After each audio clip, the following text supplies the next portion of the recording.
Terima kasih sudah datang ke program Ayo Sehat. Nah, tadi kan kita sudah melihat informasi singkat mengenai gejala asam lambung naik atau GERD. Nah, kita pengen tahu nih, Dok. Saya dan juga sobat saya penasaran. Sebenarnya yang pertama, MAH dan GERD ini apakah masih dalam satu rangkaian penyakit yang sama? Ya, jadi kalau kita bicara soal MAH itu sebenarnya kan bahasa Belanda ya, artinya itu lambung. Nah, kalau GERD ini GERD ini sebenarnya tadi reflux ya, adanya suatu reflux balik arah ya, asam dari isi lambung. Ya, terutama tentu kita bicara soal asam lambung tadi, kemudian balik arah ke atas. Jadi kalau orang bilang sakit MAH aja itu cuma di lambung saja. Tok berarti ya? Tok di lambung saja. Tapi kalau dia sudah GERD, berarti sudah reflux. Jadi asam lambung itu udah balik arah naik ke atas. Makanya tadi keluhannya itu panas dada seperti terbakar dan mulutnya pahit. Itu hal yang memang membedakan secara signifikan antara MAH ya, atau orang bilang gastritis atau orang bilang sakit lambung dengan GERD, karena GERD itu sudah melibatkan organ saluran pencernaan atas yang kita bilang esofagus itu gitu. Oke, tapi kalau orang MAH belum tentu bisa GERD juga berarti, Dok? Seperti itu. Betul. Jadi orang kalau dia memang cuman punya problemnya di lambung saja, dia belum tentu GERD. Tapi orang GERD bisa kena lambung juga. Orang GERD bisa kena MAH berarti? Saya ada pasien-pasien saya, Dok, saya panas dada terbakar, mulut pahit. Itu khas. Ya, heartburn itu khas untuk GERD. Tapi saya juga kembung, begah, cepat kenyang. Anda juga punya sakit lambung. Jadi dua problem itu pasien bisa dapat, punya sakit lambung dan punya GERD. Tapi ada orang yang punya sakit lambung saja tidak GERD, ada gitu. Jadi atau sebaliknya dia cuma punya GERD saja, lambungnya nggak apa-apa, ada itu pasien. Dia bilang tidak mual, tidak kembung, tidak nyeri, tidak perih di daerah ulu hati, tapi dia panas dada seperti terbakar dan mulut pahit gitu loh. Nah, ini intro yang cukup baik ya, biar masyarakat tahu tuh apa yang namanya GERD, apa yang namanya lambung, apakah tadi bisa kena dua-duanya atau mungkin kena satu-satu gitu. Dok, sebelum kita bicara ke pengobatan mungkin ya, tadi kan sempat dibilang bahwa ada rasa cepat kenyang, begah, mungkin gejala-gejalanya seperti apa nih, Dok? Ya, itu kalau yang tadi saya bilang problemnya ada di lambung. Jadi kan lambung ini kan sebenarnya seperti kantong ya, sejatinya itu seperti kantong ya. Nah, di lambung ini dia itu kalau misalnya memang gas berlebih-lebihan dia akan kembung ya, akan melebar gitu ya kita bilang. Nah, orang yang memang pada saat di lambungnya ini melebar, dia akan merasakan tadi rasa kembung tadi atau begah tadi. Cepat kenyang. Cepat kenyang, betul. Itu cepat kenyang, dan kalau ini sudah terlalu, dia rasanya mau muntah, mual, muntah. Nah, pasien GERD itu fokusnya, kalau pasien GERD itu hanya panas dada seperti terbakar karena sejatinya begini, asam lambung itu pH-nya itu cuma 1 sampai 2. Tapi kalau dia itu tapi lambung siap untuk menerima pH seperti itu. Nah, kalau kerongkongan kita ini tidak siap. Dindingnya itu tidak siap untuk menerima pH 1-2. Jadi apa yang terjadi? Ya, pasien akan merasakan panas dada seperti terbakar tadi. Nah, kalau udah sampai di atas itu merasakan yang tadi regurgitasi balik arah, dia merasakan pahit gitu. Jadi itu hal yang kita mesti tahu bahwa gejalanya beda antara GERD dengan sakit lambung. Baik. Nah, Dok, ini kalau misalnya GERD ini diobati, kira-kira apakah bisa hilang, Dok? Ya, jadi kita bicara soal kenapa orang sakit GERD tadi. Jadi kan tadi disebutkan bahwa sekarang ini dengan gaya hidup yang orang cenderung dengan makan yang berlemak, coklat, keju, lemak segala macam, kemudian tingkat stres yang tinggi, kurang bergerak segala macam, dan akhirnya obesitas, kegemukan. Ini membuat penyakit GERD jadi meningkat di tengah masyarakat. Ya, jadi ini karena tadi faktor-faktor tadi. Nah, sekarang bagaimana kita mengobatinya? Sekali lagi, utamanya adalah memperbaiki gaya hidup tadi. Nah, gaya hidupnya bagaimana tadi? Ya, suka coklat, keju, lemak, ya udah dikurangin coklat keju, lemak, asam pedes-pedesnya itu satu. Kemudian apa gaya hidup lagi? Stres ya, kalau bicara soal stres kan ya apalagi zaman pandemi seperti ini agak susah. Di rumah aja. Betul, tapi yang penting adalah bagaimana kita bisa mengendalikan tingkat stres tersebut. Nah, kemudian juga bicara soal tidur yang cukup, itu juga penting, dan yang penting lagi adalah aktivitas olahraga itu tadi. Jadi gaya hidup. Nah, tidak merokok dan tidak minum alkohol. Sering pasien-pasien saya bilang, Dok, saya ini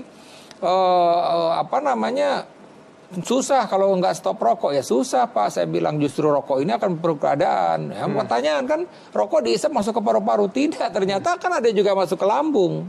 Si komponen racun dari rokok itu akan merusak klep antara lambung dengan lambung dengan kerongkongan, ya antara lambung dengan esofagus tadi, dan di satu sisi juga kita kan ngisep, ya ngisep itu kan kayak gas juga. Nah itu juga membuat lambung kita menjadi terisi penuh, berlebih-lebihan. Nah itu tadi dua hal kenapa kok rokok bisa memperburuk keadaan pasien-pasien dengan GERD itu. Oke. Gitu. Nah, Dok, saya ini sempat baca ada artikel bahwa GERD ini apa betul sih untuk bisa memicu kanker? Gimana, Dok? Kan tadi yang saya bilang, pH itu kan 1 sampai 2, ya, pH lambung. Tapi kalau dia naik ke atas, dia kan merusak, ya ada perbatasan antara lambung dengan esofagus tadi. Awalnya memang luka-luka, terus kemudian strukturnya berubah, ya mutasi, dan lama-lama dia akan menyebabkan yang kita bilang pre-cancer dan bisa jadi cancer. Jadi betul, tapi nggak usah takut dulu nih pasien nanti udah GERD jadi kanker, jangan. Itu perjalanannya butuh panjang.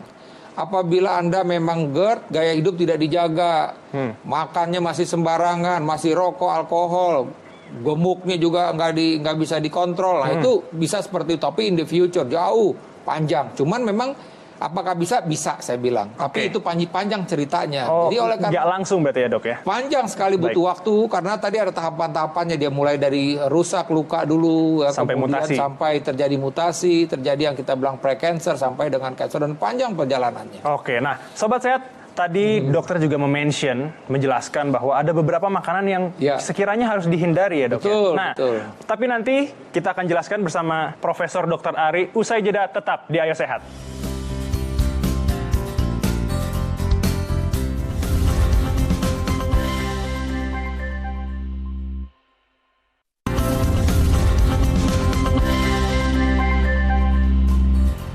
Ya, masih di Ayo Sehat. Nah, sekarang Dok, sebelum kita mulai memilah-milah makanan yang setidaknya untuk mengurangi GERD ya, tapi saya pengen tahu dulu nih, sobatnya juga pengen tahu gimana sih cara untuk orang awam mengetahui kalau dia tuh akan terkena GERD, Dok? Iya, jadi cara apakah dia kena GERD apa enggak gitu ya. Sebenarnya kita punya aplikasinya tuh, ya, jadi bisa di-download ya, tapi intinya tuh ada 6 pertanyaan di dalam aplikasi tersebut. 2 pertanyaan itu adalah pertanyaan yang memang gejala utama tadi yang saya bilang. Jadi GERD itu tadi, apakah Anda merasakan panas dada seperti terbakar? Jadi ada pertanyaan dari waktu. Kalau dia jawab tiap hari itu poinnya 3 di situ. Ya, kemudian yang berikutnya, apakah Anda rasa regurgitasi? Maksudnya itu mulut pahit, ada balik arah itu. Itu kalau tiap hari juga 3 poinnya. Nah, 2 pertanyaan berikutnya yang menyingkirkan. Yang menyingkirkan itu apa? Kalau dia bilang bahwa dia tidak mual misalnya, itu tak jadi 3 misalnya gitu. Kenapa? Karena memang kita mau cari fokus ke sini. Kemudian yang berikutnya lagi adalah nyeri nggak di ulu hatinya. Kalau dia nyeri ulu hati dulu malah menyingkirkan. Jadi kalau dia tidak nyeri ulu hati, 3 poinnya. Di sini aja udah 3, ya kan 6 udah 12. Nah yang 2 itu terganggu malam hari sampai terbangun, dan yang berikutnya adalah kalau lihat setiap hari kalau pas kambuh dia selalu minum obat. Nah baik. itu ada bisa di-download di aplikasinya mengenai GERD-Q itu istilahnya. GERD-Q, masyarakat nanti bisa ngikutin dan dia lihat skornya, dia kemungkinan kena GERD. Gitu. Nah kita lanjut ke sini, Dok. Nah ini udah ada berbagai macam jenis makanan dan minuman, dan tentu ada buah. Sekiranya yang seharusnya dihindari mungkin, Dok, apa nih, Dok? Mungkin pertama mungkin saya mesti ngomong dulu nih, kalau kita sehat, lambung kita tidak ada masalah, kita tidak GERD, ini welcome. Aman semua? Aman, tapi jangan boleh berlebihan. Nggak boleh berlebihan, dicatat sobat sehat. Kita mulai, yang utamanya apa sih sebenarnya ketika kita ini memang lagi kambuh nih, GERD-nya itu tadi ya, tadi panas terbakar mulut pahit. Sebenarnya coklat sama keju. Komponen daripada coklat dan keju ini menyebabkan pengosongan lambung itu menjadi terlambat. Lambung itu seperti kantong. Dia akan bekerja ya 6 jam, itu makanan di situ akan turun. Nah, kalau kita terlalu banyak mengkonsumsi coklat dan keju ini, pengosongan lambung jadi terlambat. Dan satu hal lagi, dia ternyata membuat klep ini lemah antara lambung dengan kerongkongan. Kan sejatinya kalau makanan itu sudah turun ke dalam lambung, itu klep itu akan nutup begini, rapat, gitu ya, rapat gitu ya. Ini makanan di lambung. Nah, kalau dia ada GERD, ada karena memang klepnya tidak menutup secara normal, ada space aja gitu, dia akan balik arah. Nah, si coklat dan keju ini menyebabkan ini lemah. Nah, itu hal yang mesti diperhatikan. Oke, nah ini berikutnya nih, Dok. Ini ada telur balado nih, Dok. Telur balado. Gimana, Dok? Ini kan pedas nih. Ya, pertama ini tadi, ya kita lihat dulu nih kadarnya ini pedas apa enggak. Prinsipnya kan tadi bilang asam dan pedas. Asam dan pedas. Nah, pedas ini yang akan tadi menyebabkan rasa tidak nyaman di daerah lambung kita tadi. Ya, tadi ini tadi. Nah, kalau seumpamanya memang dia juga punya GERD tadi ya, ketika memang lambung kita ini sudah rasa karena memang tadi terlalu pedas, itu pun juga akan merasakan tambah tidak nyaman gitu loh. Karena kan agak rasa pedasnya memperburuk rasa panas yang ada di dada kita. Oke. Berikutnya nih dok, ini makanan dari daerah saya nih dok. Betul. Asinan nih. Iya. Bener nggak sih akan berpengaruh ke dinding? Ya, jadi sebenarnya kan kalau kita lihat seperti ini, yang jadi problemnya kan cukanya sebenarnya. Oh, cuka. Ya kan asamnya cuka itu ya, itu yang kita mesti perhatikan. Kemudian juga, oke, kita bicara soal asam tadi ya, ini kan ada pedasnya juga nih, pedas juga kan. Campuran betul. Kemudian tadi cukanya kita nggak tahu nih, cukanya kan iritasi lambung dia. Cukanya bisa menyebabkan iritasi pada lambung. Baik. Kemudian kalau ini mangga ya misalnya atau mangga. yang kalau pedas mangga ini asam ya jelas ini asamnya juga akan memperburuk keadaan gitu. Baik. Nah, dok, tapi kan ini bicara soal asinan. Ya, betul. Kita berpindah ke buah. Ya. Ini yang asam dan asin, tentu lemon. Nah, ini gimana nih? Nah, ini terus terang saja gini ya, memang kan di masa pandemi ini ya masyarakat itu berusaha lah untuk menjaga agar bagaimana daya tahan tubuhnya itu bagus gitu ya. Terus terang saja ini saya juga bertemulah dengan pasien-pasien saya ini yang memang kambuh gara-gara mengkonsumsi lemon ini. Karena kan sejatinya begini, lemon ini kan asam sebenarnya. Ya.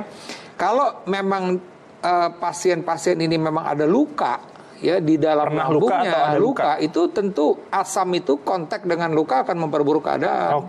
Jadi bahkan malah ada pasien saya jadi kambuh lagi. Tapi bagaimana kalau kita sehat? Kembali lagi ketika kita sehat, ini memang makan termasuk makanan ya buah yang memang mengandung komponen vitamin C yang banyak, ya kan begitu. Benar. Ya, jadi sebenarnya kita butuhkan juga. Cuman sekali lagi tidak boleh berlebih-lebihan.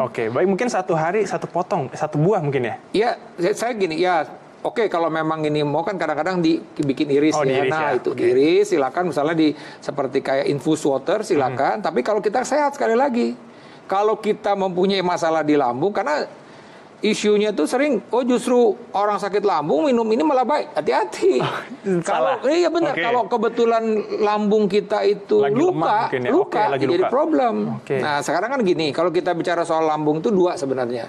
Apakah yang kita bilang fungsional atau organik? Kalau fungsional itu kalau kita endoskopi atau kita lihatlah secara diteliti itu nggak ketemu apa-apa gitu. Mungkin dia minum lemon enak dia karena sejatinya memang nggak ada luka. Tapi kalau pada kelompok yang organik ada luka bisa jadi problem. Nah selanjutnya nih dok, berikutnya ada kopi hitam dan juga minuman bersoda. Nah ini kan tentu sering banget, apalagi orang-orang sekarang ada di rumah. Betul. Ini kira-kira berpengaruh nggak sih? Iya, ini terus terang aja ini kan sekarang lagi tren kopi 1 liter.